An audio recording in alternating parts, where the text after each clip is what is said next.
Днес с още по-голяма тежест върху нас лежат очакванията и надеждите на българското общество. Именно Министерството на вътрешните работи да постави началото на процесите по освобождаване на българската държава и държавност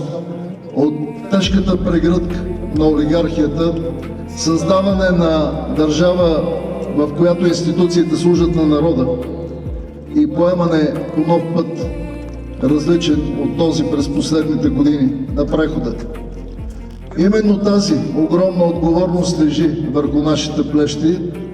и точно днес е момента